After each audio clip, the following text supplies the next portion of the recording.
namanya cadangan beras pemerintah itu dulu itu namanya buffer stock.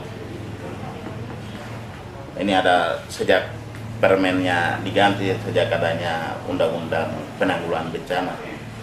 Itu kan peraturan perundangan semuanya kan disesuaikan dengan undang-undang yang lebih besar di atasnya, itu undang-undang penanggulangan bencana ya. Buffer stock itu pun diganti namanya menjadi cadangan beras pemerintah. Jadi itu beras itu tersedia 100 ton per kabupaten kota per tahun. Per tahun ada itu. Itu dikeluarkan kalau terjadi bencana. Ada beberapa syarat yang harus kami siapkan untuk ajukan ke Dolok untuk keluarkan beras itu. Salah satunya SK Bupati tentang penetapan tanggap darurat.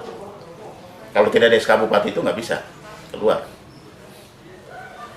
Termasuk nama keluarga korban. Jadi itu beras cadangan pemerintah yang kami keluarkan saat ini, yang ke kelurahan kampung, itu kami turunkan per kelurahan kampung itu 1 ton. Ini namanya cadangan, maka kami harapkan di desa juga atau di kelurahan juga menjadi cadangan beras, cadangan pangan. Karena yang akan dibantu itu kan dari dana desa. Dari Kementerian Sosial itu ada namanya bantuan PKH. Program Keluarga Harapan, ada bantuan bansos pangan non tunai, ada namanya bansos pangan tunai, bansos tunai, BST. Mereka yang tidak dapat dari dana desa, bansos Pemda, bansos BLT, bansos sembako non tunai, mereka ini kalau ada warga yang masih belum dapat bagian sehingga dia kelaparan, ambil dari cadangan beras pemerintah itu bantu. Berarti tidak serta-merta beras ini didistribusikan oleh dinas sosial lalu dibagi saat itu, tidak? Tidak. Ini kami taruh di kantor desa karena ini menyangkut jangkauan. Masyarakat datang minta ke kantor desa, jangkauannya jauh.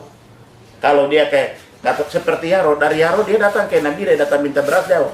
Dia cukup kantor desanya. Ada cadangan tersedia di sana. Itu maksudnya. Untuk memperpendek jangkauan. Beras kami siapkan di kantor-kantor desa dan kelurahan 1 ton. Tapi itu khusus untuk warga yang tidak dapat bantuan dari mana-mana tapi dia butuh. Betul-betul miskin, tidak punya pekerjaan? Iya, dia jatuh miskin tapi ternyata namanya tidak masuk di bantuan dana desa. Ya. Atau namanya tidak masuk di bantuan sosial non tunai bansos pangan. Kira-kira atau di bantuan sosial tunai. Bantu dari cadangan beras itu. Kira-kira ada di permen nomor berapa nih, Pak? Kalau permen saya lupa, pokoknya tentang cadangan beras pemerintah, tapi saya sebentar Bapak mau lihat, saya akan kasih tunjuk. Oke, nanti kita cari di Google.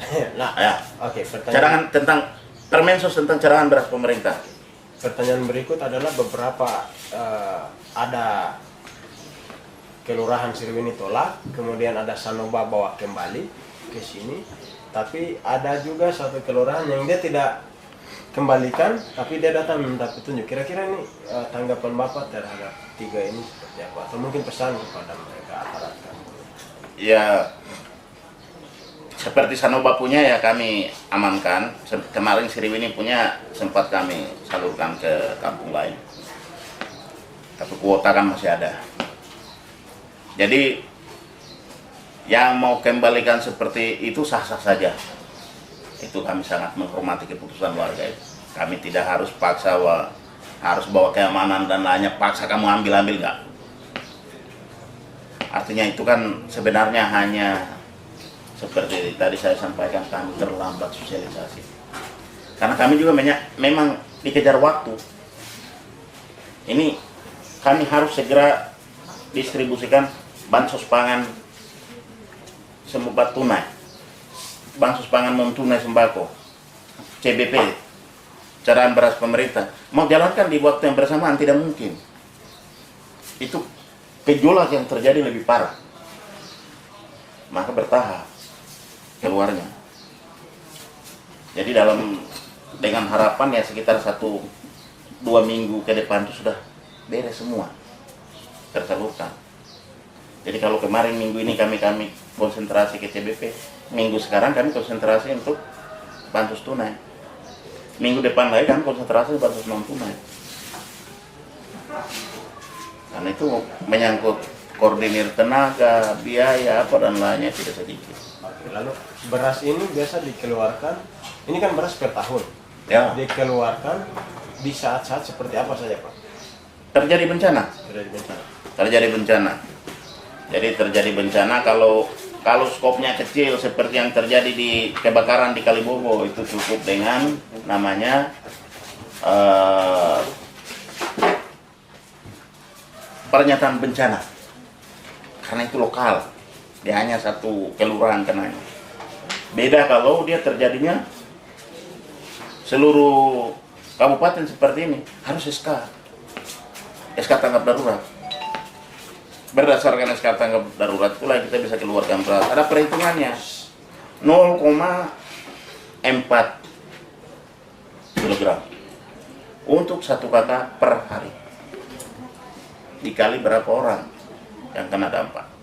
Mungkin terakhir apa pesan-pesan kepada aparat kampung juga termasuk masyarakat sehingga semua bisa memahami dan mengerti tentang peruntukan beras ini. Saya hanya sampaikan ke masyarakat bahwa cadangan beras pemerintah yang kami kirim itu hanya untuk beras untuk dicadangkan di kantor kelurahan kampung. Kalau ada warga yang tidak dapat dari dana desa, ada warga yang tidak dapat dari bantuan sosial tunai APBN, bantuan sosial non tunai APBN, atau bantuan dari Pemda, bantuan sembako dari Pemda, kalau tidak dapat, dan warga ada yang benar-benar lapar karena tidak dapat, bantu dari cadangan yang ada. Jadi itu cadangan itu jangan taruh, simpan untuk cadangan. Kalau ada kebutuhan mendesak seperti itu, ada warga yang dia tidak ada makanan, dibantu dari situ. Itu artinya itu untuk aparat kampung dan kelurahan. Kalau untuk masyarakatnya sendiri? Masyarakatnya sendiri juga saya mau sampaikan bahwa kita bisa hidup, kalau bisa hidup tanpa harus dapat bantuan, kenapa harus minta bantuan?